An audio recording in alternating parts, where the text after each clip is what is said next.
correntino de origen. Qué lindo. José de San Martín, que nacía justamente un 25 de febrero de 1778. ¿Dónde? En Yapeyú. Qué bárbaro. En Yapeyú, en la provincia de Corrientes. ¿Qué les parece? Podríamos titular esta columna Un camino hacia la libertad. ¿Qué les parece? Me encanta porque, bueno, justamente es el gran libertador de Latinoamérica, uno de los principales exponentes y próceres de toda América Latina, así que ese título, hasta te digo que le queda chico, porque podemos mencionar un montón de cosas más.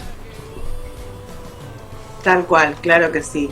Por supuesto, fue un destacado militar desde jovencísimo, hijo de Gregoria Matorras. Era teniente gobernador en ese momento en Yapeyú, el por qué estaban justamente ahí asentados. Recordemos también que Yapeyú, que había sido fundada por los jesuitas, era un lugar donde había una industria hiriente. Era muy conocido porque ahí se fabricaban los mejores zapatos de toda la zona del virreinato, e inclusive estaban a Chile, a Perú.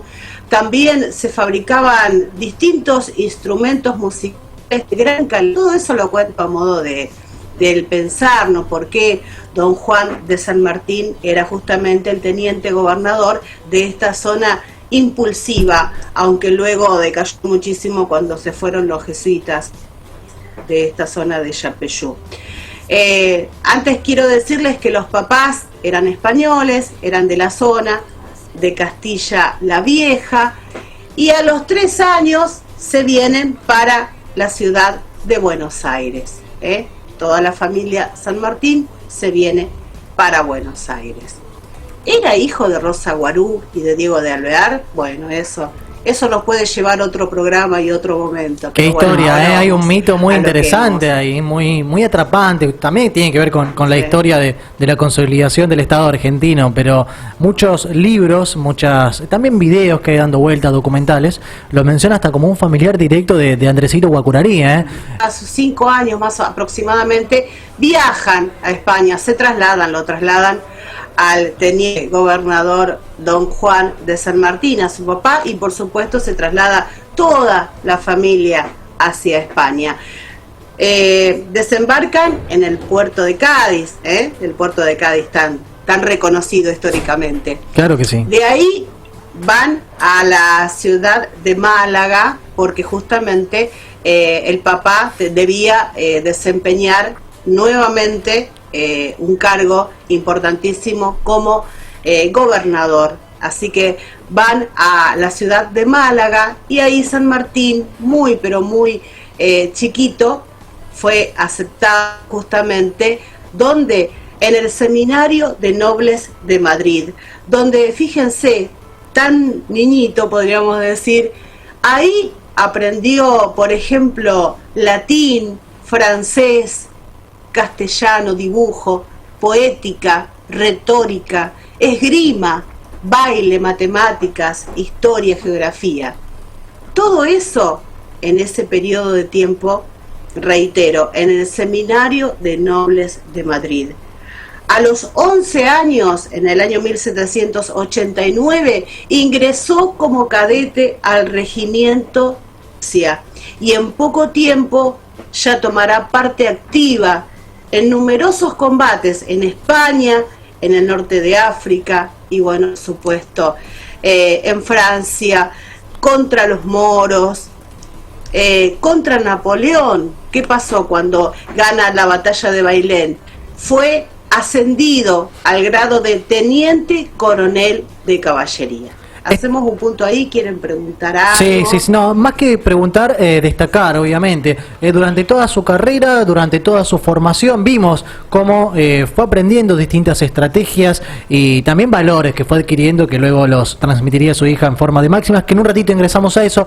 Sin embargo, quiero hablar de su formación militar y lo importante que fue, porque Europa, en aquella época donde todavía se seguían consolidando varias cuestiones, varios límites, estaba muy inmersa en en cuestiones bélicas, cuando él, bueno, imagino cuando vuelve a Argentina, ya con una experiencia, una espalda y una mochila de conocimientos que hizo a que su legado hasta el día de hoy lo sigamos reconociendo.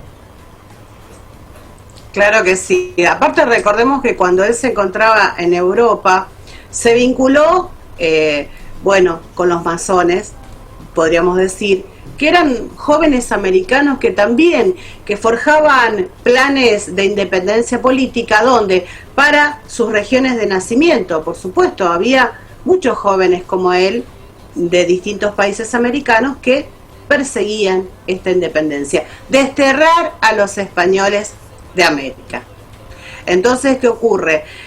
Recordemos nuevamente, desde los 11 hasta los 34 años, desarrolla y ejerce más de 31 batallas, donde la mayoría de las veces salía victorioso. Claro. Era muy, pero muy joven.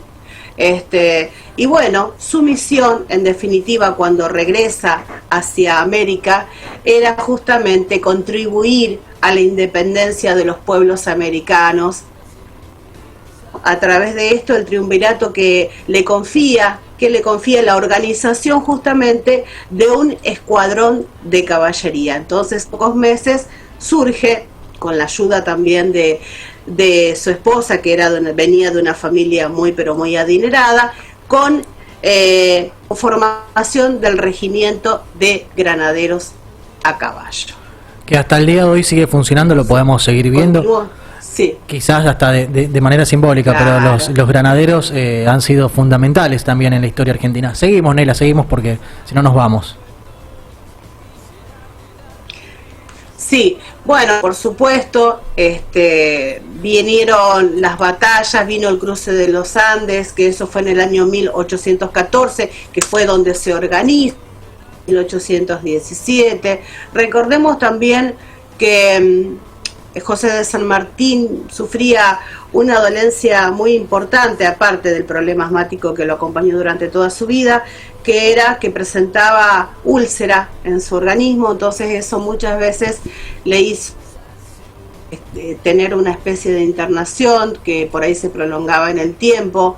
Una vez que se reponía, volvía otra vez a organizar todo esto, que sin perder de vista, por supuesto, por ahí lo alejaba de las contiendas, ¿no? Claro. Y de la independencia forjando. Logró la independencia de Chile ganando las batallas de Chacabuco y Maipú en 1817-1818. En septiembre de 1820 llega a Perú y en julio de 1821 justamente proclama la independencia. Fue protector del Perú y se retiró en septiembre de 1822 sin terminar de expulsar al ejército español. Bien, estamos ahí con este relato tan interesante acerca de la vida y obra de San Martín. Ahí está, Nela, conectamos de vuelta, dale, comentame. Sí, bueno, justamente quería contarles que luego de toda esta experiencia de independencia, de libertad, de liberar justamente al pueblo americano, apartarlos a los reales, justamente, bueno, él decide regresar ¿a dónde? A Europa, a Francia. En ese momento voy a contarles que estaba muy enfermo, les decía, sufría de asma, reuma, úlceras, estaba casi ciego, su estado de salud se fue agravando hasta que fallece el 17 de agosto de 1850. Justamente pasado mañana vamos a estar celebrando los 170 años de su fallecimiento. En su testamento pedía que su sable fuera entregado a Juan Manuel de Rosas. Él decía: por la firmeza con que sostuvo el honor de la República contra las injustas pretensiones de los extranjeros que trataban de humillarla. Y además quería que su corazón descansara en Buenos Aires. Esta última voluntad se cumplió en 1880, cuando el presidente Avellaneda justamente recibió los restos del Libertador, que como todos sabemos descansan en la Catedral de la ciudad de Buenos Aires. Así es, claro que sí. Además, bueno, ya como para cerrar, esto que recién mencionabas de la Catedral de Buenos Aires es fantástico. Muchos chicos que hacen viajes a Buenos Aires con las escuelas los dejan ver el momento en que se cambia la guardia. Tiene 2 granaderos alrededor de sus restos que van haciendo guardia constante, las 24 horas del día. Ellos están parados ahí firmes y obviamente siguiendo su labor y su tarea. Y también es una linda imagen, una buena escena que hasta el día de hoy continúa sucediendo. Claro que sí. Bueno, por supuesto, algún día vamos a tener un poquito más de tiempo para explayarnos del porqué del número de los granaderos. Es un número impar y tiene que ver justamente con cuando regresan los restos de San Martín a Buenos Aires, el número de granaderos viejitos ya que lo estaban esperando ahí en el puerto de Buenos Aires. Qué bárbaro. Todo eso lo vamos a contar en otro momento. Simplemente quiero dejarles un par de sus máximas, las máximas que le dejaba a su hija Merceditas, donde por supuesto vuelca sus ideales educativos, que hable poco y lo preciso, amor al aseo, desprecio al lujo, inspirar el amor por la patria y por la libertad, respeto sobre la propiedad ajena, acostumbrarla a guardar un secreto, inspirar en amor a la verdad y odio a la mentira. Alguna de esos máximos.